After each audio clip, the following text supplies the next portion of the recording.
Have you ever heard of the Werewolf of Chalons? A seemingly harmless tailor by day, with a dark secret lurking beneath his craft. Our tale takes us back to early modern France, where the quiet city of Chalons housed a man of unspeakable horrors. By the light of day, he was but a simple tailor operating a quaint shop on the city's outskirts. To the passerby, he was nothing more than a hard-working craftsman, diligently committed to his trade. His gentle demeanor and affable charm were as finely woven as the fabrics he worked with, concealing a monstrous secret as dark as the night. The tailor's shop, a beacon of normalcy, was situated where the laughter and mirth of children playing nearby often filled the air. Drawn in by this innocent symphony, the tailor would frequently welcome these youthful spirits into his establishment. With promises of sweets and marvelous things, he would lure them into his den, a spider inviting the unsuspecting flies into his web. Behind the shop's welcoming facade, the tailor's true nature unfolded. The innocent allure of treats and trinkets was but a ruse, a chilling prelude to a horrifying nightmare. His true craft was not in stitching fabrics, but in weaving a tale of deception, leading the unsuspecting children into a trap from which there was no escape. The tailor shop, once a symbol of normality, became a theater of horrors as the day turned into night. What began as a tale of a charming craftsman in a peaceful city morphed into a narrative of a monstrous beast preying on the innocence of children. The tailor, a wolf in sheep's clothing, had mastered the art of deception, using his craft as a cloak to hide his nefarious activities. In the safety of his shop, the innocent allure turned into a horrific nightmare. Beyond the tailor's welcoming demeanor lay a gruesome reality.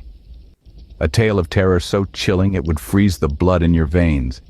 This seemingly harmless tailor, with his soothing voice and kind face, was nothing less than a monster.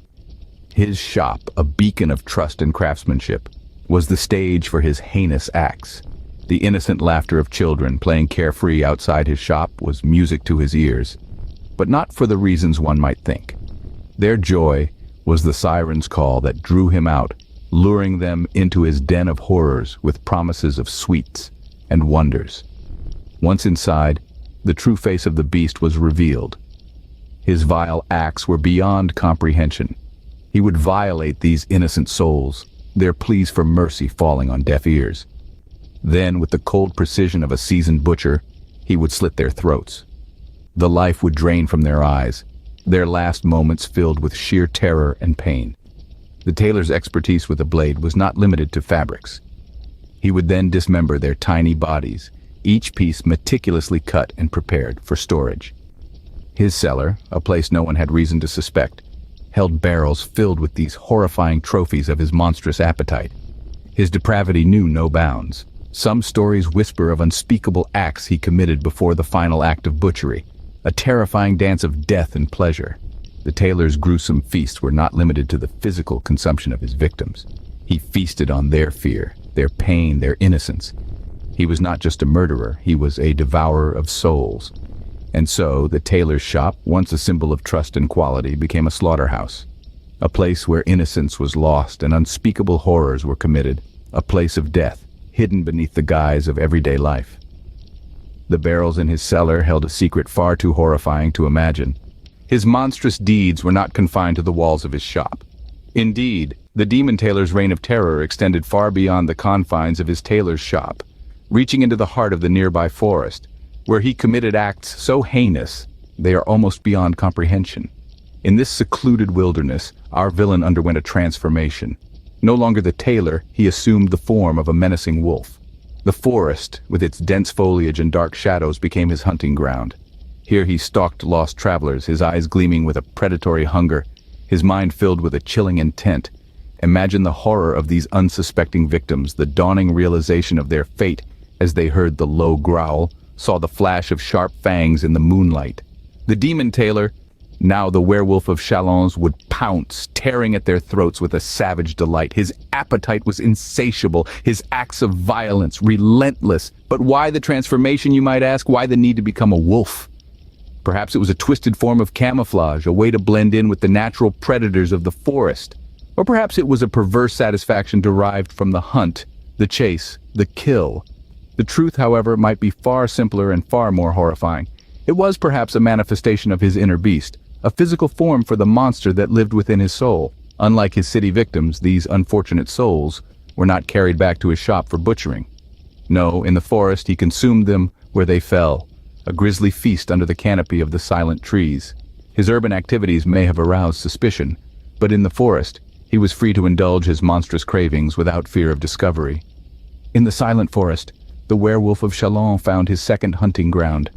Here, amidst the rustling leaves and whispering winds, he enacted his terrible crimes, leaving only the echoes of his victims' screams as testament to his evil. Suspicion began to cloud the tailor's existence in Chalons.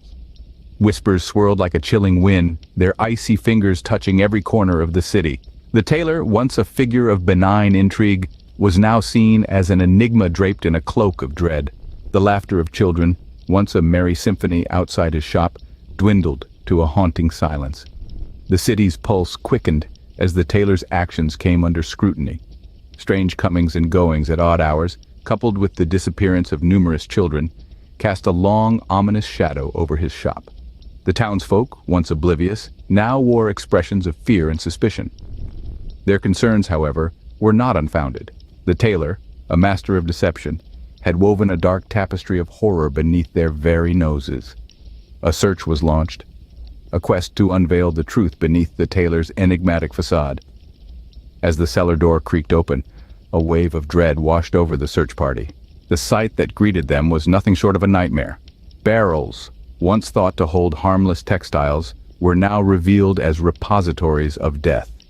The cellar, a place of work, had been transformed into a macabre gallery of horrors. Inside, the barrels were not bolts of fabric, but a chilling collection of bleached bones and butchered human flesh. The grisly discovery sent shockwaves through the city. The tailor's shop, once a beacon of craftsmanship, was now a house of horrors. The man they trusted, the man they allowed near their children, was a monster hiding in plain sight. The tailor's horrific crimes were no longer a whispered suspicion. They were a stark reality, a chilling testament to the depths of human depravity. His secret, once concealed in the shadows of his cellar, was now exposed to the harsh light of day. The tailor's horrifying secret was finally laid bare for all to see. The city of Chalons would never be the same again, forever haunted by the specter of the demon tailor. His grisly legacy would forever be etched in the annals of horror, a chilling reminder of the wolf that once walked among them. The demon tailor's reign of terror came to an end. As the sun rose on the city of Chalons, its people were gripped with a fear unlike any other. The tailor's gruesome deeds had been unearthed, and the city was left in shock. The Parliament of Paris, the highest court in the land, was tasked with delivering justice. The tailor's trial was a spectacle that drew attention from all over the region. The courtroom was a sea of curious onlookers, all waiting to see the face of the man behind such heinous acts. As the charges were read aloud, the tailor stood unfazed. The list of his crimes was lengthy and horrifying, a chilling testament to his monstrous nature. The tailor was accused of luring innocent children into his shop, only to subject them to unspeakable horrors. His predation was not limited to his shop, but extended to the nearby forest where he became a beast, hunting lost travelers as a wolf would hunt its prey. The details of his deeds were so gruesome they were deemed too disturbing to be recorded. Yet through it all, the tailor remained unrepentant. He stood tall, a defiant figure amidst the sea of shocked faces. There was no remorse in his eyes, no plea for mercy. It was as if he relished in the horror he had inflicted, taking pride in the fear he had instilled.